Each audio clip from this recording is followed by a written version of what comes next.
Hi అండి. ఈరోజు వడ చేశానండి. చూడండి, నచ్చిన వడలండి. బాగుండియా ఫ్రెండ్స్? వడలు చేశానండి. ఎక్కువ ఉల్లిపాయ, కొంచెం పుదీనా ఉంటే పుదీనా వేసాను, కొద్దిగా కొత్తిమీర ఉంది, కొత్తిమీర వేసాను. మొత్తం కలిపి ఒక 10 వడలు వేసానండి, అంతే. అంతకు మించి ఎక్కువ వేయలేదు. కొంచెం ఇంట్లో పచ్చెనపప్పు ఉంది, ఆ పచ్చెనపప్పు నానబెట్టి కొద్దిగా పచ్చిమిరపకాయలు, కొంచెం కరివేపాకు, కొత్తిమీర, పుదీనా ఇవన్నీ వేసాను. ఉల్లిపాయలు చాలా వేసానండి. తర్వాత కొంచెం అంటే కొంచెం లైట్గా కొద్దిగా జీలకర్ర వేసాను. జీలకర్ర వేసి మంచిగా ఇలా కలిపేసానండి. కలిపేసి కనీసం మినిమం ఒక అరగంట నాననిచ్చానండి. కలిపేసి ఎప్పుడు ఎన్నింటికి కలిపాను? 12ంటికి కలిపాను.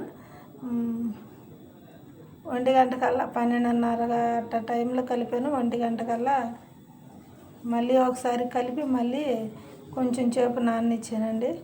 నాననిచ్చి అప్పుడు వడలేసి ఎంతసేపు మనం ఇవన్నీ కట్ చేసిన కొత్తిమీర, పుదీనా, అల్లం వెల్లుల్లిపాయ పేస్టు, కొంచెం జీలకర్ర, మళ్ళీ కరివేపాకు, పచ్చిమిరపకాయలు, అన్నీ ఉల్లిపాయలు ఇవన్నీ వేసి కలిపి మనం 2-3 సార్లు అలా కలిపి పెట్టామనుకో మంచిగా వడలు వేయటానికి నీట్గా వస్తాయండి వడలు. ఇలా మీరు కూడా రెడీ చేసుకోండి.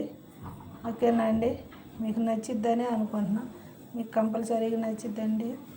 ఓకేనా?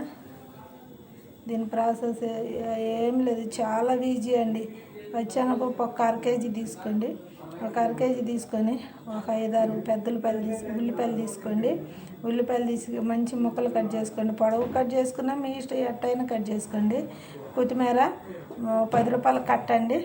పుదీనా ఒక 10 రూపాయల కట్ట. ఇవన్నీ అదో కట్ట ఇదో కట్ట తీసుకొచ్చాను. కొంచెం కొంచెం తీసి పక్కన పెట్టి మిగతాదంతా కట్ చేసి సన్నగా తరిగి ఈ పిండిలో కలిపేసాను. ఈ పచ్చెనపప్పు నానబెట్టాం కదా, మిక్సీ పట్టేసుకున్నాను. ఉప్పేసి మిక్సీ పట్టి ఉప్పు సరిపడా ఉప్పు చూసుకున్నాను. తర్వాత ఉల్లిపాయల పేస్టు, అల్లం వెల్లుల్లిపాయ పేస్టు, కొత్తిమీర, పుదీనా, ఉల్లిపాయలు అన్నీ కలిపి మంచిగా జీలకర్ర వేసి కలిపేసి పక్కన పెట్టాను. మళ్ళీ ఒక అరగంట నానిచ్చి మళ్ళీ కలిపేసానండి. కలిపేసి తర్వాత ఇంకా చిన్నగా వడలు వేసానండి. చూడండి, వడలు బాగా వచ్చినాయి కదా. ఓకే నా బాయ్ ఫ్రెండ్స్. నా ఛానల్ సబ్స్క్రైబ్ చేసుకొని లైక్ చేయండి, షేర్ చేయండి, కామెంట్స్ చేయండి.